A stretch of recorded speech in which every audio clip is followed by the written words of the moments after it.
Hello everyone, welcome to another tutorial video on C++ object oriented programming. um, this tutorial is all about templates, and the next few tutorial videos will be on how to write template programming in C++. So what is template programming? Template programming is all about how to write very generic code so that the processing is done on various data types rather than just a single data type like int, float, long, double, or string or char. So this episode will talk about first the template programming with respect to the functions. Later on, the next few videos will move on to the object-oriented programming using class and how to write object-oriented programming in templates. Then move on to single inheritance and multiple inheritance using template. Uh, using templates in C++. So first let's begin creating the project.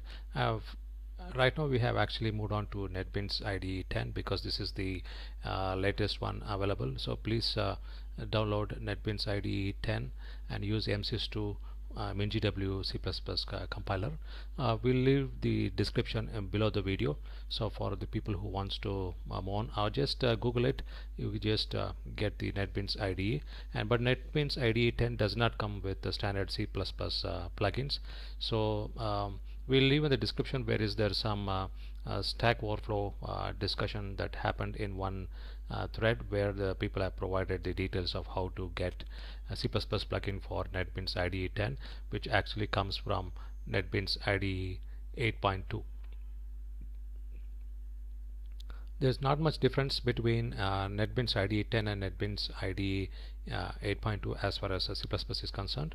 So just in case we want to practice even Java as well on Netbeans, which is the industry standard IDE other than Eclipse, so you're free to proceed in that direction.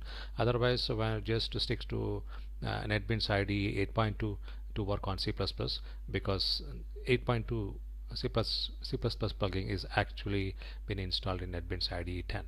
So we just want to move on to other domains like Java programming, so we have moved on to Netbeans IDE 10. So feel free to explore Netbeans IDE 10 for C++ development as well. So let's begin this tutorial video with creating a new project. So come to C++, come to C++ application, next, and we go to template functions.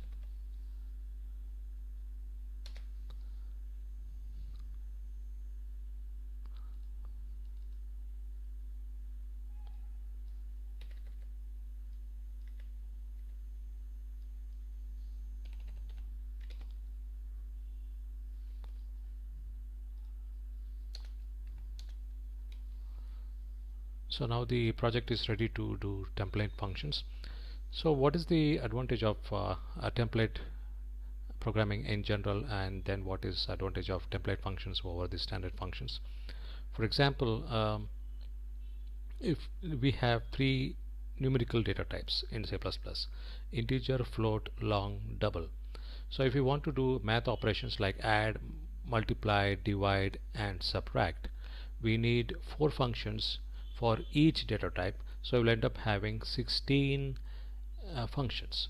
So instead of writing 16 functions, this is just a typical example. Instead of writing 16 functions for 4 data types and 4 mathematical operations, we'll only write 4 functions, and the way the syntax is written is in the form of template programming, and the compiler takes care of the data type mapping even at runtime.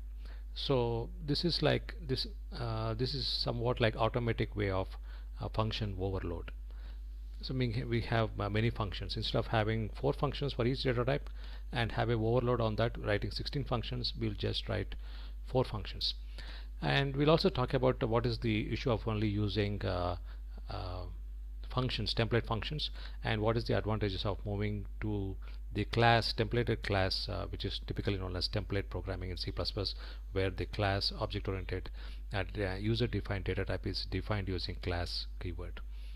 So let's begin with writing template functions. So it begins with a keyword called template, and then the angle brackets, open and close angle brackets, we write a keyword called type name, and you can put T. This is the standard, everyone uses a character, the capital letter T, or you can actually also to change as per your need as something like this type. And this is the continuation line. I'm just going to the new line. Excuse me.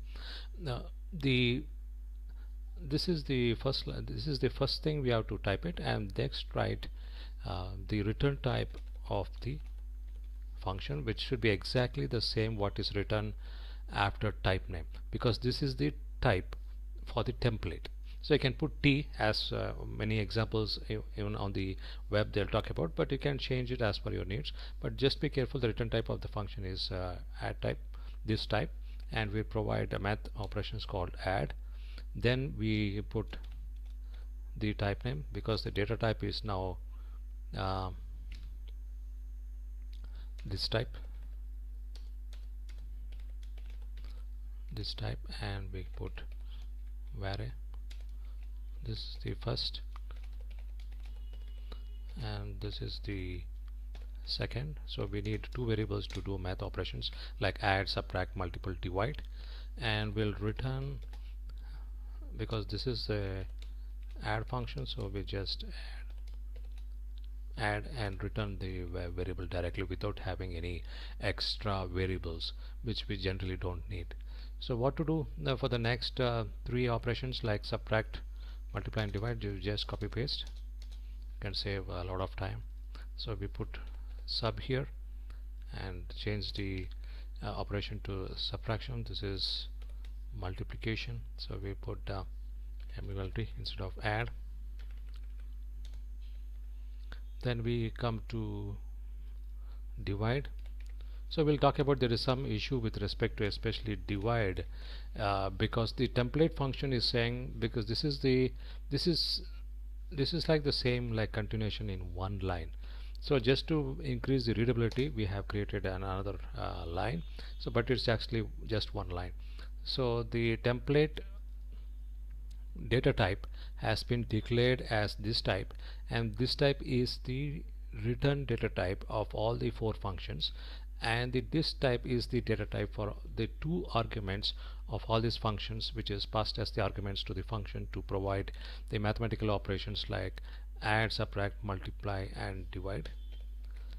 So there is some issue with the divide, because this template function takes care of all the data types including char star, string, but there is no math division actually properly defined in C++ language, because there is no meaning in actually dividing, for that matter even multiplying char star, string star.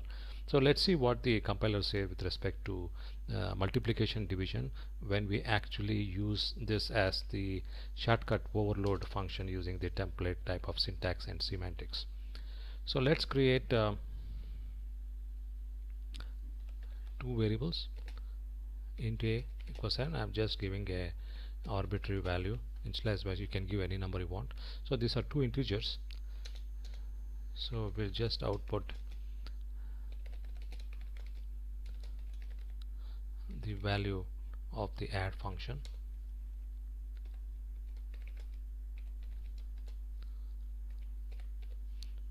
So we are using the, we have declared the four functions on the outside of main, so that is in the global namespace, because we cannot declare the same things in the inside the body of the main, meaning inside the curly braces. So we declared outside, it is in the global namespace. You can always also put in the separate CPP file, or declare in the header and implement in the CPP file and include the header in the main. Is function is the same. So for example, we are just demonstrating this.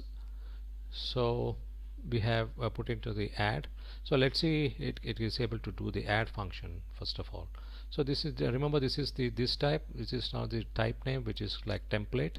So this type is the return data type, and this type is the data type for two variables passed onto the function called add, even for subtract, multiply, divide, and we are doing the necessary mathematical operations and returning the value of the function, which is known as this type. So now at compile time, the A and B both has to be the same thing, I mean at compile time. So both are here now integers. So if you want to float, you can have float. For example, we just go through the exercise step by step. So let's run it. Let's see, is there any issues.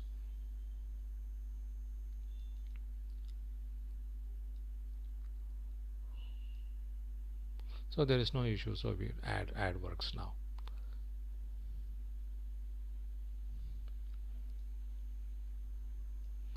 So let's do for float float float fl1 equals 23.45. so you can give any number you want. This is just an exercise. So if you want to be very specific, you can put the smaller case f after the number, after the decimal. That for C++ compiler, that means it's float.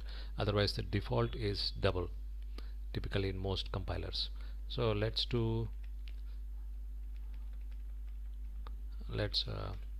copy paste just to save some time. Let add AB. So this is float, this is int. So we are now passing on to fl1. Let's just change the arguments from fl1 and fl2, float1 and float2. So now here for the same function called add, now we are passing two integers in the first step and two floats in the next step. So let's see how it works. So template should work for this. That is the very advantage of templates. Now this integer addition is done, even the float addition is done. So remember, it's just a one function. Instead of writing, for example, like four data types, int, float, long, double, we have to write four addition function. But here we have just written one. So just imagine 4 times reduction just for 4 type of data types and 4 operations, mathematical operations. Just imagine in a project where so many things has to be done. So just imagine how much time is saved by typing, how much errors and debugging headache is reduced, and at the same time it greatly improves the programmers' productivity and efficiency. So this is the same way it is extended to a large extent, known as for C++ STL, standard template library. So one of the most famous that is used is the vector. So vector will take in float, long, double, char, string, char star, string star, pointers, or even class objects. So that's how the STL, standard template library, is actually implemented with using templates. So just imagine how much time is saved, how much typing is saved, how much debugging and debugging headache has been reduced. So we are using the same function. We are just passing on two ints and two floats. So there is some actually. So let's see what let's pass on to all 4 functions. Add, sub, multiple, divide. Let's see what happens to the multiply and divide actually, because there is no proper operation defined. It is actually meaningless for char, string, char star, meaning pointer char, pointer string. There is multiplication, division is meaningless. For that matter, even subtraction. But what it does is implicitly changes the value to some kind of integer for char star, char string, and does some addition subtraction. So let's see what it does for whether the compiler actually Eclipse for multiplication division, because this is telling there is no real data type here. So meaning all the data types supported by C++ programming standard. So it can be any object here, meaning class object, user defined data type. So we should be careful of what actually passed on to template functions, because the operations is not properly defined, you will get directly compile time error. Otherwise the executable is going to crash at runtime. So let's see what happens here, because we're using now multiplication and division. See, as we just said, multiplication is going through but division is not going through, because if you go for look at what the note is saying. So it's actually saying that char and all those things cannot be used. Char string, it is nothing is defined for division especially. So as you can see here, unsigned char, signed char. So the compiler is scripting at compile time saying division cannot go through char data type at all. So what if we just comment it out? So multiplication is used.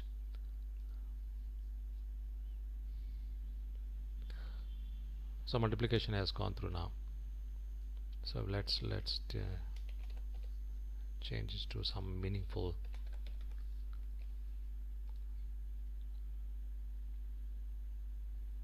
So it has gone through all these things. So division is not allowed. So how to circumvent the problem? The problem is you can use the um, templated functions meaningfully. When templated functions cannot be go through the compile time, like what we can have already demonstrated, that divide cannot go through compile step itself, so no executable is generated, so the program will never run. So to circumvent this issue, we'll move on to the next step, meaning object oriented programming. Using class keyword, we create a class object, the user defined data type, and then we'll embed all these functions there, then pass on to the data type to the templated class saying int, float, long, double. So I will be able to use all the 4 functions without any difficulties at all. So that will be in the next subsequent tutorial videos. So far we have demonstrated how effective template programming is in with respect to C++. So this tutorial video is only dedicated for functional templated data type. I mean function using templates. So next subsequent tutorials will be talking about object oriented programming using templates. So I think I will end the tutorial here. Thanks for watching. Thanks for staying that long and watching this video. Please stay tuned for the additional tutorial videos coming in this tutorial series. Thanks a lot. Bye.